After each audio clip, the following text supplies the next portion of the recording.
हम अपने शरीर में जो खाना डालते हैं और हमारे शरीर की जो आवश्यकता है, ये दोनों बिल्कुल अलग अलग विषय हैं। हम शरीर में जो खाना डालते हैं वह हमारी जुबान या टंग या स्वाद से संचालित होता है, और इसके समर्थन में हमने बहुत सारे कोटेशन भी बना लिए, जैसे मोटा आदमी खाते पीते घर का होता है, या फिर पतला आदमी तो बिल्कुल छुहारे जैसा दिखाई देता है, या फिर हैंगर पे टंगे हुए कोट की तरह दिखाई देता है, या फिर इस जीवन में एक दिन तो मरना ही है, क्यों ना खा पी के मरे। और इसी कारण खाने पीने के बिजनेस दुनिया में सबसे अधिक ल्यूक्रेटिव बिजनेस है। एक से एक रेस्टोरेंट खुल रहे हैं, आपको ललायत करने के लिए सभी सौदे अपना अपना हुनर दिखा रहे हैं, और आप अपने बहुमूल्य शरीर को ना समझकर उनकी जकड़ में जकड़ते जा रहे हैं, और अपने शरीर में ना सिर्फ ढेर सारा वजन बल्कि टॉक्सिन्स लेकर घूम रहे हैं। और यदि कुछ विकट समस्या आ जाए तो हॉस्पिटल्स भी तो बाहें फैलाकर आपका इंतजार कर रहे हैं, लेकिन आपके शरीर के अंदर एकदम से अलग पिक्चर चल रही है। सभी ऑर्गन्स शरीर को अच्छे से अच्छा तरीके से चलाने के लिए एक दूसरे के साथ मिलकर काम कर रहे हैं। बदले में यह उम्मीद कर रहे हैं कि आप शरीर को 40% गुड कार्बोहाइड्रेट, 30% गुड प्रोटीन और 30% गुड फैट्स दे रहे हैं, वह भी संतुलित मात्रा में, क्योंकि इसी से हमारे शरीर को एनर्जी मिलती है।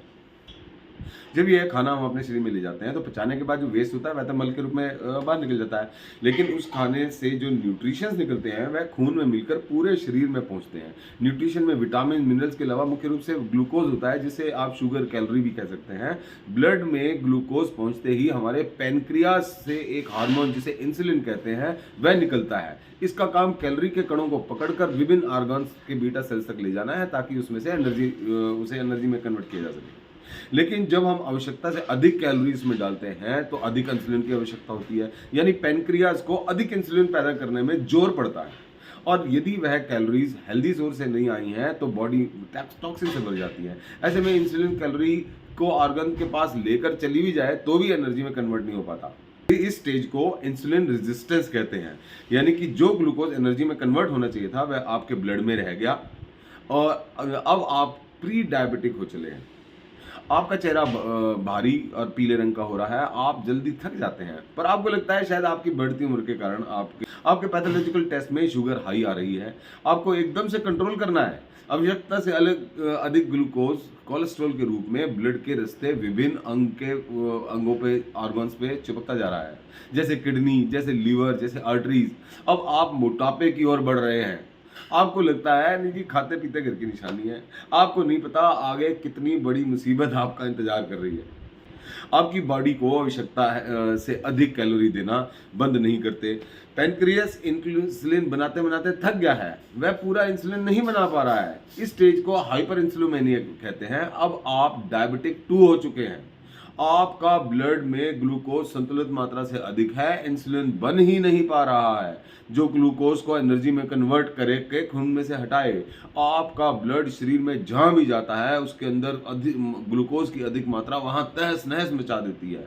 इस सब का असर मुख्यतः आपकी heart, kidney, brain, lungs, pancreas, stomach और स्मॉल इंटेस्टाइन्स, आईज और स्किन और सेक्सुअल ऑर्गन्स पर पड़ता है। आपको पेशाब अधिक आता है, आपको भूख अधिक लगती है, प्यास अधिक लगती है, आपका विजन ब्लरी हो जाता है, दुनिया भर के इन्फेक्शन आपको जल्दी से कैच कर लेते हैं। आपके एफपीजी, आरपीजी और A1C टेस्ट में सभी में शुगर और ट्रिग्लिसराइड अधिक आने शुरू हो जाते हैं। आपको इंसुलिन के इंजेक्शन की आवश्यकता पड़ने लग जाती है। आप धीरे धीरे शरीर में नेचुरली बनने वाले इंसुलिन पर डिपेंड करना बंद कर देते हैं। ऐसे में 3 खतरनाक बच्चे यानी कि कोलेस्ट्रॉल, ओबेसिटी और शुगर इकट्ठे मिलकर षड्यंत्र रच रहे हैं। आपका heart failure, kidney failure, liver failure का खतरा सर चढ़कर बोल रहा है। पर आप सोचते हैं नहीं नहीं, गोली तो खाई थी, गोली खाकर आपने शरीर का फर्ज पूरा कर दिया। क्या आप जानते हैं कि ये आखिरी स्टेज है जहां से आप अभी भी वापस आ सकते हैं, स्वस्थ हो सकते हैं, अपनी शुगर फिर से कंट्रोल कर सकते हैं। ऐसे में आपको बहुत अलर्ट होकर लो जीआई कार्बोहाइड्रेट्स लेनी चाहिए, आपको अधिक से अधिक फाइबर चाहिए, अच्छा फैट ओमेगा 3 चाहिए। आपको जल्द से जल्द अपने आइडियल वेट पर पहुंचकर अपने शरीर के ऑर्गन्स का साथ देना है। लेकिन आपका और छोले भटूरे, आलू पूरी और समोसे के ऊपर है, क्योंकि उसके बाद में आपने गोली खा लेनी है, आपकी मत मारी गई है, आपका शरीर की तरफ आप बिल्कुल ध्यान नहीं करते, और आप फाइनली डायबिटिक 1 की ओर बढ़ गए।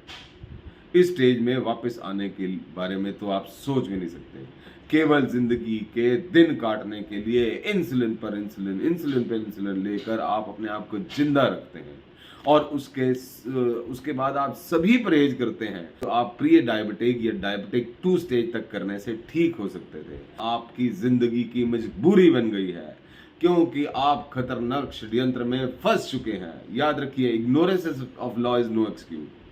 अब आपने इतनी जान भी नहीं है कि आप अपने आइडियल वेट को अचीव कर सकें। दोस्तों, आपको छोटे से छोटा घाव भी एक बड़े कैंसर की तरह आपको डराता है और आप डरते हैं, रोज डरते हैं। मेरे प्रिय भाइयों, आप इतने भोले ना बने कि इस डायबिटीज जैसे दैत्य, डायबिटीज जैसे यमराज के चंगुल में फंस जाएं।